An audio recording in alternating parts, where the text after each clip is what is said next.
players, Sidney, I see dead people when I look in the mirror, Powell has taken a plea deal in her Georgia RICO case. Child, if I was the prosecutors, I wouldn't have offered her a deal. I would have said, hey, we heading to court because I want to see you head to the clink. Y'all go ahead and grab your tea and have a seat, honey, because Sidney pled guilty to the charges, and she also had to write a letter of apology to Georgia citizens.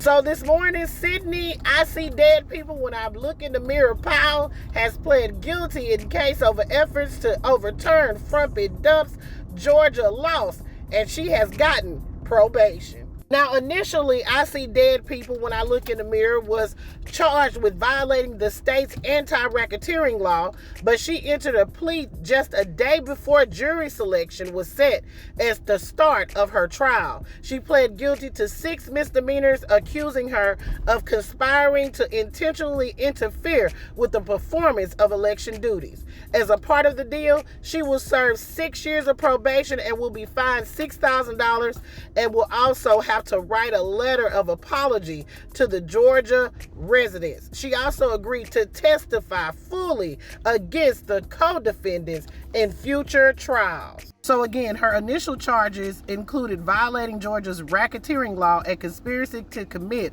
election fraud as a part of a scheme to keep Frumpy Dump in power after he lost the 2020 election. She is the second defendant to accept a plea deal in this case. Scott Hall, a bail bondsman, pleaded guilty to charges against him last month. I declare, honey, what a disgrace. For you, do you understand the nature of the charges that have been reaccused that you would be pleading guilty to today? I do, sir. And you've heard all the rights that the state has gone through that you would waive by going forward with this plea. Do you still wish to waive those rights? I do. And are you pleading guilty today because you agree that there is a sufficient factual basis, that there are enough facts that support this plea of guilty? I do. Mr. Rafferty, are you satisfied your client is competent in understanding that the plea is voluntary and that there is a sufficient factual basis for entering this plea? Yes, Your Honor. I agree and find that there is a sufficient factual basis, and I find this plea of guilty to be knowingly, voluntarily, and intelligently entered. There's been a request that this sentence be entered under the First Offender Act, and the court will approve that request, withhold adjudication. But I must notify you, Ms. Powell, that you are not allowed to withdraw your plea simply because you do not comply with the terms of the sentence. And the terms of that sentence would be as recommended by the parties.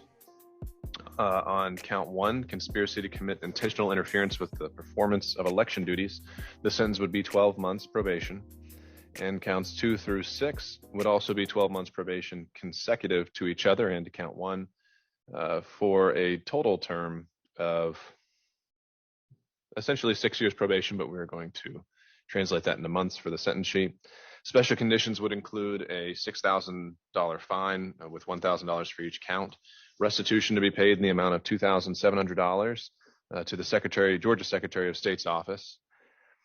You are to have written a letter, which you've already satisfied. You're also to provide a recorded proffer with the state, which you've already satisfied. You're to testify truthfully against any and all co-defendants in this matter at any